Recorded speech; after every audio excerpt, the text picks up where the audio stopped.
Menko Polhukam Mahfud MD mengumumkan terkait status Front Pembela Islam.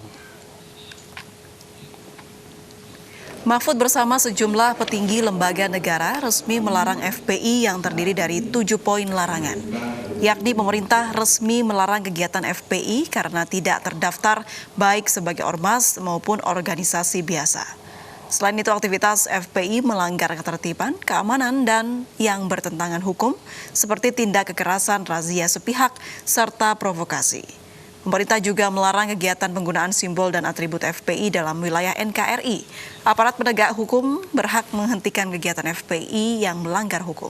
Berikutnya, masyarakat diimbau tidak terpengaruh dan terlibat kegiatan penggunaan simbol FPI dan atribut FPI, serta melaporkan kepada aparat penegak hukum sebagai kegiatan penggunaan simbol dan atribut FPI. Kemudian kementerian dan lembaga menandatangani surat keputusan bersama guna mengambil langkah-langkah penegakan hukum sesuai perundang-undangan. Keputusan bersama ini mulai berlaku pada tanggal ditetapkan yakni 30 Desember 2020.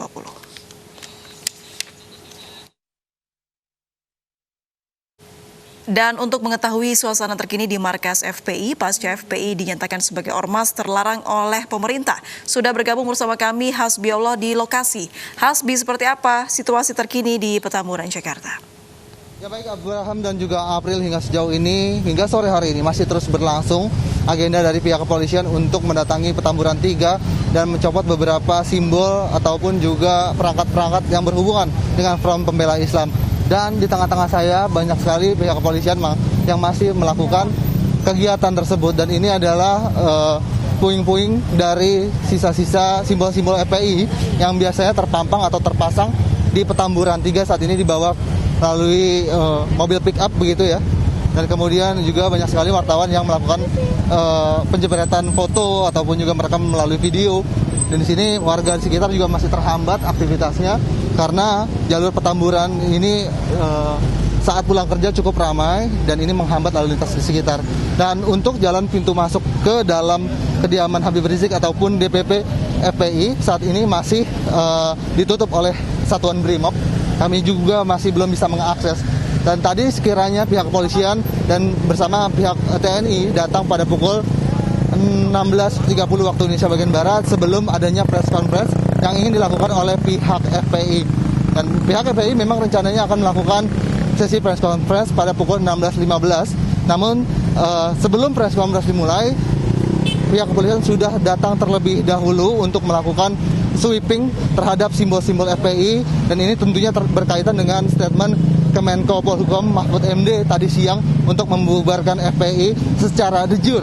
Kemudian di sini adalah situasi di mana Satuan Brimob menjaga pintu masuk Petamburan, dan kami tentunya tidak boleh mengakses jauh lebih dalam ke DPP FPI yang berada 50 meter ke dalamnya. Dan tadi sempat menelusuri ke ganggang pintu masuk, atribut-atribut dari FPI, gambar-gambar atau foto HRS, dan juga spanduk-spanduk juga dicopot semua, kemudian dibawa tadi ke mobil pick up yang gambarnya sebelum kita ambil begitu. Dan kemudian tadi pada pukul 5:30 atau 17.30, kuasa hukum dari FPI Aziz Yanwar datang ke Petamburan 3 membawa disertasi milik HRS di Universitas Malai. Kemudian kami sempat menanyakan bagaimana tanggapan mereka atas pembubaran FPI. Tentunya mereka nantinya akan melakukan kelanjutan secara hukum, bagaimana FPI akan bisa tetap berjalan secara organisasi. Dan kemudian dia menyatakan juga kaget dengan adanya agenda dari pihak kepolisian ini. Tentu kita tanya, mengapa FPI tanggapannya bagaimana ketika press conference dihentikan oleh pihak kepolisian. Dan mereka menyebut bahwa press conference itu adalah hak dari tiap negara, tiap bangsa Indonesia dan tiap rakyat Indonesia, namun dihentikan oleh pihak kepolisian. Mereka juga bertanya-tanya akan hal itu.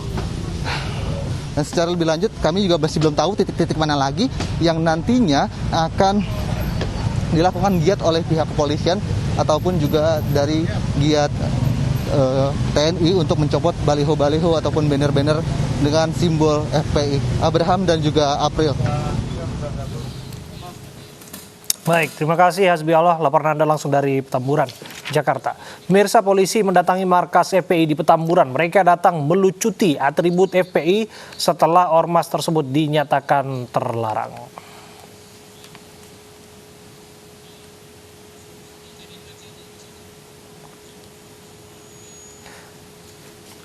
Ini adalah aktivitas petugas yang langsung terjun untuk memastikan bahwa segala bentuk atribut dari FPI tidak lagi terpampang di rumah, di markas, ataupun di gedung tertentu. Ini sebagai tindak lanjut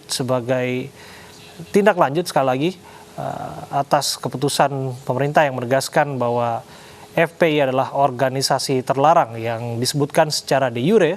Per tahun lalu pun FPI sebetulnya sudah tidak lagi ormas yang diakui begitu, yang seturut dengan undang-undang.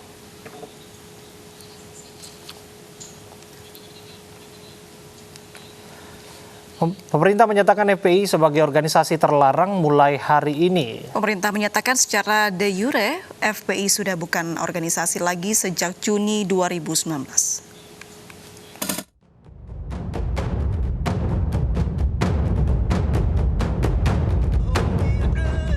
Pemerintah menetapkan Front Pembela Islam sebagai organisasi terlarang. Ada 6 alasan pemerintah melarang FPI, yaitu FPI tidak lagi memiliki legal standing sebagai ormas, tidak memperpanjang surat keterangan terdaftar sejak Juni 2019. Anggaran dasar FPI bertentangan dengan Pancasila dan Undang-Undang Dasar 1945. Keputusan ini tertuang dalam surat keputusan bersama yang ditandatangani pimpinan 6 kementerian atau lembaga, yaitu Mendagri, Menkumham, Menkominfo, Jaksa Agung, Kapolri, dan Kepala BNPT. Menko Polhukam Mahfud MD mengatakan secara de jure FPI telah bubar tanggal 21 Juni 2019. Namun FPI masih melakukan berbagai kegiatan di tengah masyarakat.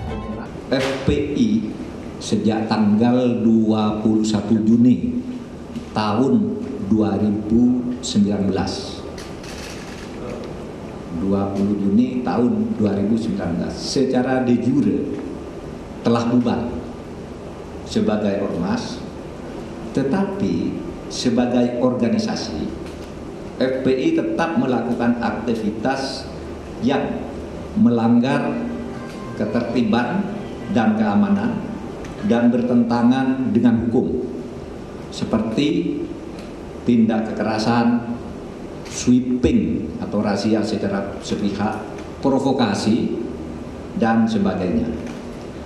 Berdasar peraturan perundang-undangan dan sesuai dengan putusan MK nomor 82 PUU 11/2013 tertanggal 23 Desember tahun 2014, pemerintah melarang aktivitas FPI dan akan menghentikan setiap kegiatan yang dilakukan FPI karena FPI tidak lagi mempunyai legal standing baik sebagai ormas maupun sebagai organisasi biasa.